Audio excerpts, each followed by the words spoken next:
안녕하세요. 오늘 저희가 같이 볼 자료는 평균의 종말인데요.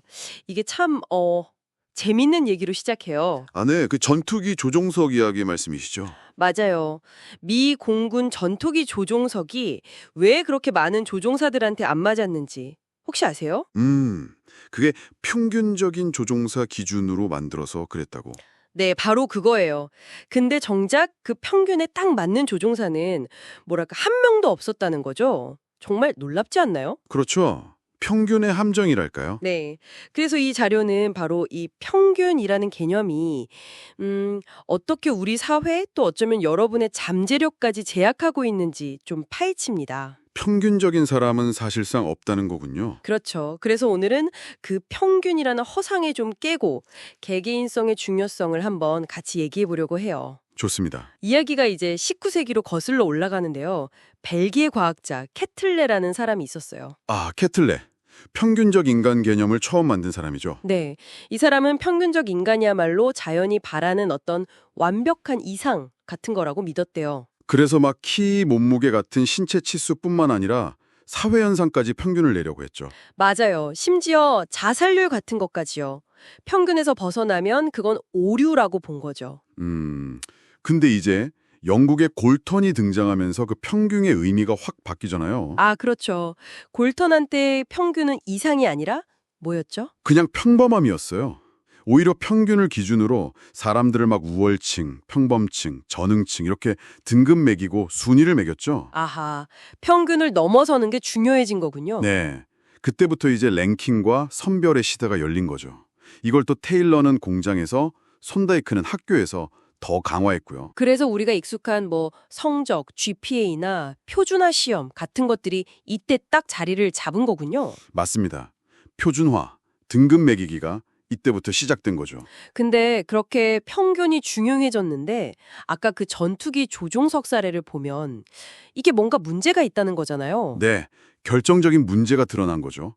여러 기준치의 평균을 그냥 합쳐놓은 평균적인 개인은 현실에 없다는 거예요. 1950년대 미 공군 연구원 그 길버트 데니엘스가 발견했다고요? 네, 무려 10가지 신체 치수를 쟀는데 그 10개 평균에 모두 맞는 조종사가 한 명도 없었다는 거예요. 와, 한 명도요? 네, 이게 바로 이제 에르고딕 스위치의 오류라고 하는 건데요. 에르고딕 스위치요. 좀 어려운데요? 쉽게 말하면 집단 전체의 평균적인 경향성이 개개인한테도 그대로 적용될 거라고 착각하는 거예요. 아, 예를 들면 팀 전체의 평균 타율이 높다고 해서 오늘 특정 선수가 꼭 안타를 칠 거라고 단정할 수 없는 것처럼요. 정확합니다.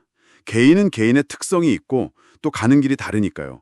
집단의 평균을 개인에게 바로 대입하면 오류가 생기는 거죠. 그럼 그 평균이라는 낡은 틀 대신에 우리는 개인을 어떻게 이해해야 할까요? 그래서 저자가 제시하는 게 바로 개개인학이라는 새로운 관점입니다.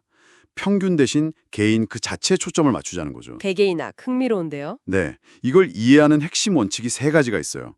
첫 번째가 바로 들쭉날쭉의 원칙입니다. 들쭉날쭉하다? 어떤 의미죠?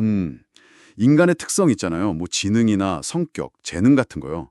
이게 단일한 덩어리가 아니라 여러 차원으로 이루어져 있다는 거예요. 아, 여러 차원이요. 네, 그리고 그 차원들은 서로 약하게 연관되어 있거나 거의 관련이 없다는 거죠.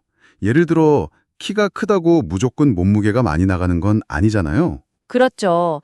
상관관계가 낮을 수도 있죠. 맞아요. 재능도 마찬가지예요. 수학을 잘한다고 해서 꼭 언어 능력까지 뛰어난 건 아니라는 거죠. 사람마다 잘하는 게 다 다르다는 거예요. 울퉁불퉁하게요. 아하. 그래서 IQ 점수가 똑같아도 세부적인 능력 프로필은 전혀 다를 수 있다는 거군요. 바로 그겁니다. 그래서 요즘 구글 같은 기업들이 SAT 점수나 학벌보다는 좀 더 다차원적인 역량, 예를 들어 문제 해결 능력 같은 걸 보려고 하는 거고요. 아, 이해가 되네요. 그럼 두 번째 원칙은 뭔가요? 두 번째는 맥락의 원칙입니다. 이건 우리의 행동이 어떤 고정된 성격, 특성 때문이라기보다는 특정 상황과의 상호작용에 의해서 더 크게 영향을 받는다는 거예요. 상황이 중요하다는 거군요. 나는 원래 내성적이야. 이렇게 단정 짓는 게 아니라요? 그렇죠. 예를 들어 어떤 아이가 학교 친구들 앞에서는 막 공격적인 모습을 보이는데 할머니랑 있을 때는 또 세상 얌전할 수 있다는 연구 결과도 있거든요. 아, 그 유이치 쇼다 연구 말씀이시죠? 네, 맞아요. 그러니까 상황에 따라 우리 모습은 충분히 달라질 수 있다는 거죠. 고정된 특성 하나로 설명하기 어렵다는 거예요. 그럼 혹시 그 유명한 마시멜로 실험도 이것과 관련이 있을까요? 네, 아주 좋은 지적이세요. 마시멜로 실험도 단순히 아이의 자제력 문제로만 볼 게 아니라 그 아이가 처한 맥락을 봐야 한다는 거죠. 맥락이라면 예를 들어 어떤 거죠? 그 실험자가 믿을 만한 사람인지, 약속을 잘 지키는 환경이었는지 같은 거요.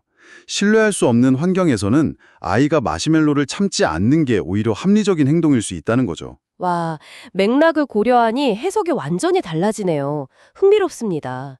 그럼 마지막 원칙은요? 마지막 세 번째는 경로의 원칙입니다. 목표에 도달하는 길이나 사람이 발달하는 과정이 하나만 있는 게 아니라는 거예요. 유일한 정상 경로는 없다는 거죠. 아, 발달 속도나 순서가 아이들마다 다 다를 수 있다는 건가요? 네, 모든 아이가 똑같은 속도나 순서로 발달하지 않잖아요. 성공으로 가는 길도 마찬가지고요. 꼭 정해진 엘리트 코스를 밟아야만 성공하는 건 아니라는 거죠. 맞아요. 책에서도 코스트코에서 대학 학위 없이 와인 전문가가 된 분 사례나 그렇죠. 또 인도 기업 조호 코퍼레이션 같은 경우는 아이의 학력보다는 잠재력을 보고 고등학교 졸업생들을 채용해서 성공시킨 사례도 있고요. 비전통적인 경로로도 충분히 성공할 수 있다는 걸 보여주죠. 다양한 경로를 인정하는 게 오히려 잠재력을 더 끌어낼 수 있다는 거네요. 바로 그겁니다. 결국 이 세 가지 원칙, 그러니까 들쭉날쭉함, 맥락, 경로를 종합해보면요. 네. 평균이라는 잣대는 개인의 고유한 가치나 잠재력을 제대로 담아내지 못한다는 결론에 이르게 되죠. 정말 그렇네요. 네. 그래서 이 개개인성의 원칙으로 여러분 자신과 또 주변 사람들을 바라보면 어떨까요?